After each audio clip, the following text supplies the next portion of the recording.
La unidad nuestra se llama Memorial del Sacrificio. Memorial del Sacrificio. Mirá vos qué interesante. Viene desde antiguo, por eso es lo que vamos a ver al principio, pero lo vamos a centrar en la edad moderna, porque fue uno de los temas más controversiales con la Reforma Protestante. Bien, sacrificio en griego, thisia, ZY, sigma, iota, alfa. En el Antiguo Testamento, nosotros lo podemos ver en el libro del Éxodo, capítulo 22. También se hablaba de los sacrificios expiatorios. Un sacrificio implicaba la muerte o la destrucción total de la víctima.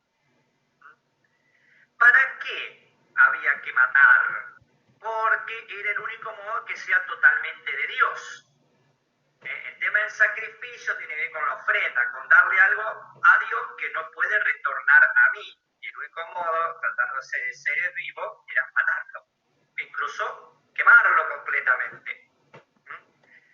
A su vez, existían también, cuando no lo quemaban completamente, los banquetes sacrificiales, donde se inmolaba la víctima, se quemaba las entrañas, por ejemplo, y el resto se hacía un asado, o un buen puchero. También existía la idea del chivo expiatorio, palabra que ha quedado hasta para nosotros todavía. Era un chivo, un cabrito, al cual el sacerdote le imponía las manos y luego se lo enviaba al desierto, como se lo entregaba a un demonio del desierto, y como que cargaba con los pecados del resto. De ahí la expresión que hoy usamos de chivo expiatorio cuando se quiere cargar a alguien que es inocente, que no tiene toda la culpa, con la culpa de un montón de otros. En Isaías 52 y 53 aparece el siervo sufriente, el que cargó los pecados de ellos, el inocente, ajusticiado. Mientras tanto, los profetas van a criticar el ritualismo de los sacrificios de la religión judía, como aquello de misericordia quiero y no sacrificios, conocimiento de Dios más que holocaustos. Oseas, Samuel, Isaías, Jeremías. Si nosotros vamos al Nuevo Testamento, podemos encontrar una dimensión sacrificial en la vida y muerte de Jesús, como entrega en la diaconía y en el servicio. Aquí la palabra sacrificio va a depender más de la actitud de Jesús que de cómo hay una continuidad con los sacrificios de la antigua alianza. Por eso los cristianos van a decir que además de que todo animal es puro, de que ya no es necesario participar en los ritos de los sacrificios del templo de Jerusalén. El sacrificio se va a ver como sacrificio existencial, como culto y obediencia al Padre. Lo central es la donación total de la persona, no la destrucción física. Esto es importante para después en Eucaristía. Por lo tanto, no es tan importante la desmembración cruenta. Y acá viene el tema del cuerpo separado de la sangre. Ya van a ver por qué. Luego, por razones catequéticas, las comunidades van a comparar el sacrificio de Jesús con los del Antiguo Testamento. Pero ya acá hay un pequeño error, porque se va a pensar el sacrificio de Cristo como una continuidad o perfeccionamiento de los sacrificios de la antigua alianza. Se va a partir de una noción general de sacrificio y se ve cómo se aplica a Cristo, cuando lo que correctamente corresponde a ser un cristiano es ver lo que hizo Cristo y después retrotraer a ver qué tanto aquello que llamamos sacrificio sacrificios en el Antiguo Testamento o en las religiones se acomoda a lo que hizo Cristo, para comprender si estaban más o menos acertados o qué tan sombras son del Nuevo Testamento. Acordémonos que el Nuevo Testamento no es una continuidad y mejora, sino que es lo central, y que al Antiguo Testamento nosotros lo llamamos sombras, que no es la realidad, es la sombra. Tiene algo de entidad, pero dependiendo de lo principal. Eso, para leer la Biblia y para todo lo que es teología, es fundamental. Si yo empiezo por el Antiguo, nunca voy a entender ni el Antiguo ni el Nuevo. Leer el Nuevo Testamento y a partir de ahí ver cómo fue esa preparación. Bien, volvemos. La clave expiatoria, entonces, se usó para destacar el valor salvífico de la muerte de Jesús, que nos libera del pecado y nos da la comunión con Dios. Marcos y Mateo van a presentar la cena en paralelo con la alianza del Sinaí, Marcos 14, 24, donde Jesús ofrece la sangre del pacto. Por lo tanto, acá hay una teología cultico-sacrificial. Lucas y Pablo, en cambio, van a tener una tendencia personalista. Es la vida entera de Jesús, la nueva alianza.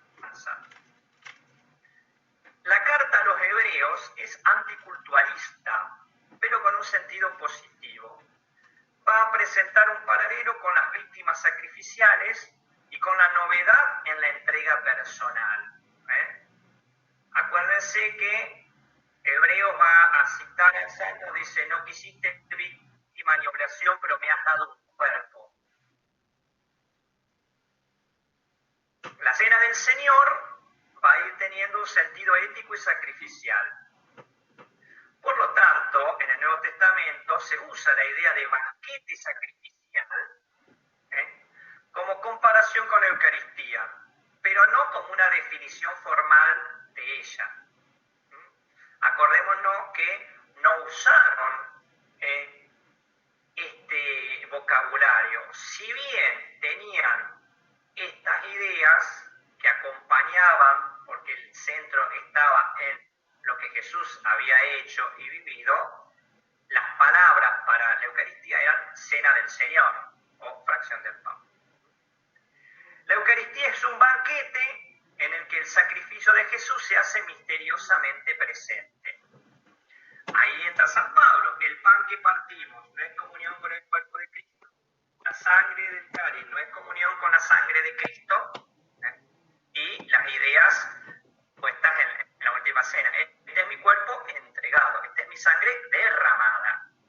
Por lo tanto, ya vamos perfilando que no hay presencia real sin presencia del sacrificio. El tema es cómo es que se da una presencia del sacrificio. Antes de Nicea, aparece desde sus inicios el carácter sacrificial. La Todá del Antiguo Testamento como sacrificio de comunión, transformada en el sacrificio de acción de gracias. Por ejemplo, el capítulo 14 de la Didaqué e Ignacio de Antioquía.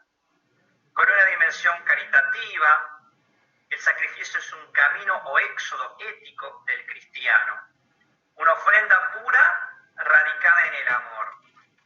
Aclaro, sacrificio acá implicaba todo esto del Antiguo Testamento. ¿Por qué? Porque era lo que tenían a mano estos primeros padres para referirse. Habían hecho teología, la estaban haciendo. En época de persecución se acentuó el valor sacrificial de la muerte cruenta del mártir, el testigo de Cristo. La Eucaristía se entendía no como oblación de los dones, sino como oblación personal, sin individualismos y con sentido eclesial. Pero la oblación personal se plasma en la oblación de unos dones, en la que se condensa la acción de gracias comunitaria. La oración de los dones se materializa y se hace presente en ella la oración personal de Jesús. ¿Cuál fue el problema? Que todo esto tan existencial se fue cada vez haciendo más sacrificial en sentido cruento, y todo sacrificio necesita un sacrificador. sacrificador es el sacerdote. ¿Por qué? Porque tiene que ver con hacer para Dios eso que era de alguien o de todos. Entonces, se va destacando la función del obispo como oferente. En el siglo III los alejandrinos van a valorizar la dimensión espiritual del sacrificio. Orígenes utiliza con frecuencia la palabra sacrificio. El proceso sacrificial se expresa como progreso ético que quedará consumado en la tercera Pascua de la escatología. La Eucaristía es oración de acción de gracias con la que se elevan los dones a Dios santificados por la oración. Y Tertuliano va a ver siempre la Eucaristía unida a la cruz. Por ahora no hay grandes problemas, porque el lenguaje no es todavía un lenguaje técnico, sino que es un lenguaje pastoral, que permite ciertos juegos, cierta plasticidad. Jesús es el sumo sacerdote que ofrece el sacrificio de su propia vida terrena al ofrecer pan y vino, cuerpo y sangre. La Eucaristía es sacrificio, es oblación y sacrificio de la Iglesia incorporadas al sacrificio de Cristo. Luego del Concilio de Nicea, la Eucaristía pasa a ser el punto de nuestra participación en la consubstancialidad del Padre y el Hijo como deber, como camino a la unidad, y por esto es sacrificio. Vemos cómo se va a acentuar el tema ético todavía más y cómo empieza de a poquito las nociones filosóficas. Cristo es sacerdote y víctima que se ofrece a sí mismo, y esto se presencializa en la Eucaristía. Después la Alejandría, que tiene una cristología descendente, va a ver la Eucaristía como comunión, más que como sacrificio y culto, como participación nuestra en la vida del Logos a través de la carne de Cristo. Pero la escuela antioquena destaca la vertiente histórica de la Eucaristía como memorial del sacrificio de la cruz. Por lo tanto, el memorial es presencialización del sacrificio pretérito de la Eucaristía. La Eucaristía como oración de la vida y de los dones propios de la Iglesia va a ser uno de los temas en Eusebio de Cesarea. Cristo es uno y el mismo Cordero sacrificado. Hay una identidad de nuestra oblación con la de Jesús en la cruz. Una presencialización por los símbolos del sacrificio de Jesús. Ahora bien, los padres latinos, menos espirituales, van a resaltar los dones eucarísticos como plasmación del sacrificio. Al ser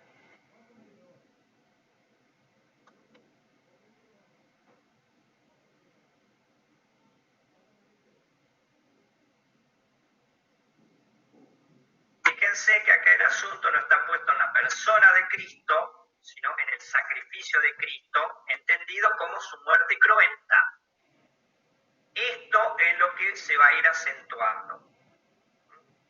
Y por lo tanto, se van disociando sacrificio de Cristo y Eucaristía como sacrificio.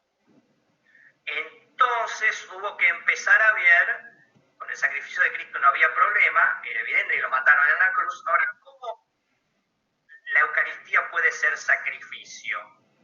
Si la sustanciación, ponele, la mutación todavía en esa época, pero yo no veo que chorree la sangre, que alguien grite.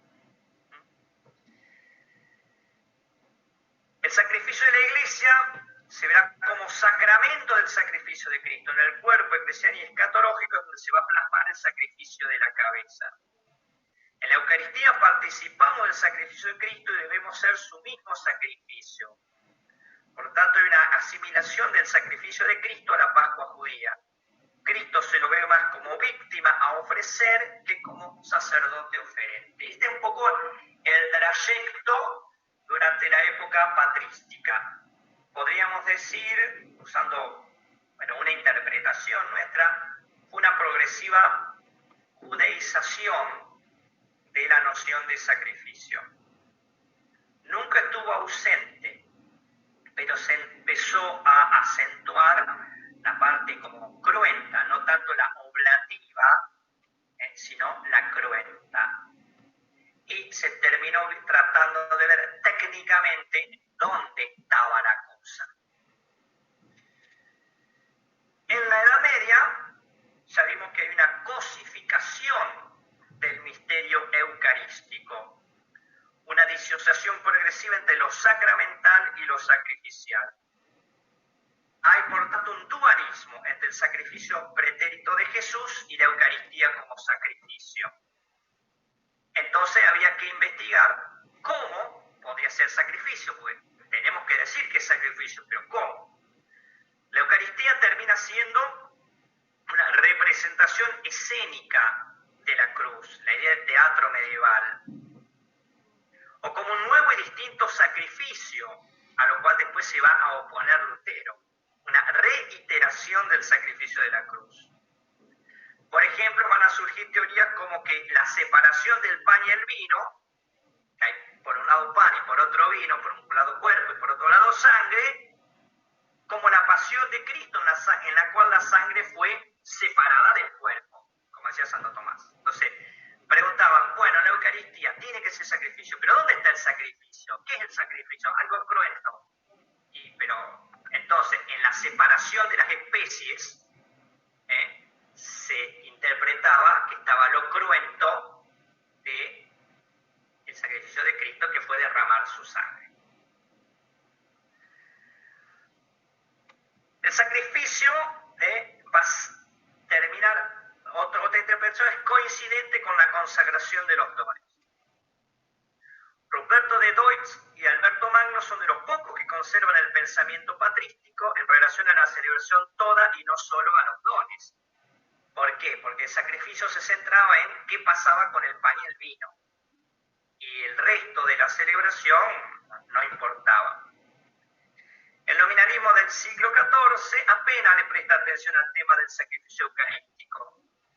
Pero hay una proliferación de la praxis pastoral y de la predicación en la que se va a insistir en el valor sacrificial de la Eucaristía. Y van a surgir ahí las misas privadas, donde vos pagabas y te celebraban misa por algo. Los monjes, cada uno celebraba en su altar. ¿Por qué? Porque se va a destacar también la figura del sacerdote sacrificador. Ya no es más el obispo rodeado de su presbiterio, como en la época de los padres, sino acá es cada uno. Como cada uno puede consagrar, cada uno puede sacrificar, eso también hace que tome más relevancia el sacerdote. Una progresiva, podemos llamar, sacerdotalización de las cosas. En la tardía Edad Media hay una tendencia a la práctica excesivamente, exageradamente sacrificial. Un sacrificio en el cual los fieles son espectadores. La cosa se va centrando cada vez más entre el cura y Jesús. Ya no es una comunión que se comparte. A todo esto va a reaccionar la Reforma Protestante, empezando por Lutero. Lutero, que acepta la Eucaristía, dice que summa e compendium Evangelii, la suma y compendio de todo el Evangelio. Hay para Lutero una presencia corporal de Cristo pro nobis, en favor nuestro. Hay una continuación de la encarnación en la Eucaristía. Lutero es el más eucarístico de todos los reformadores. Para Lutero la Eucaristía remite los pecados, pero va a interpretar cuerpo y sangre como partes de Cristo. Y era la interpretación común a la época, no solamente él, sino los católicos también entendían esto así. Lutero va a hablar de, en vez de transubstanciación, aunque corresponde al tema anterior, vale la pena citarlo acá, habla de consubstanciación o impanación. Por lo tanto, la frase de Lutero es en el pan, con el pan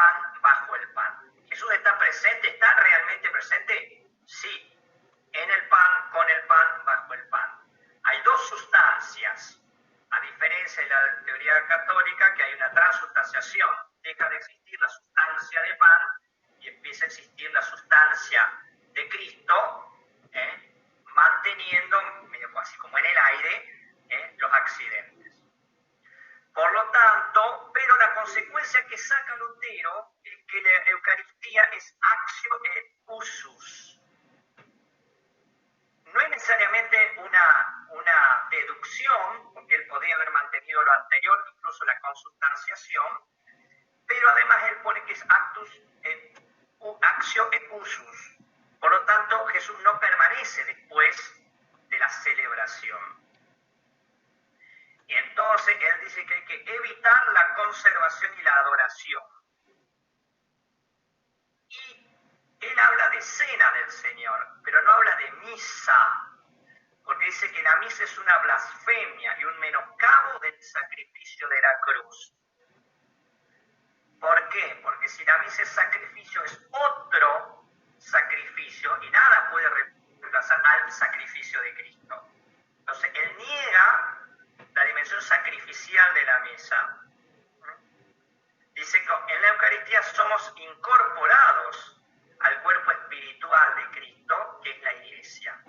La Iglesia, aunque entendida en una dimensión más espiritual y, por supuesto, casi nada institucional, como la entendemos nosotros. Bien, tuvo Lutero como varias etapas, varios modos de pensar. Al principio, siempre dijo que no era sacrificio, pero al principio hay una valoración del signo. Está el sacrificio de Cristo y está también el sacrificio del cristiano, que es interior y personal. En un segundo momento, que va de 1518 a 1526, hay una valoración de la palabra.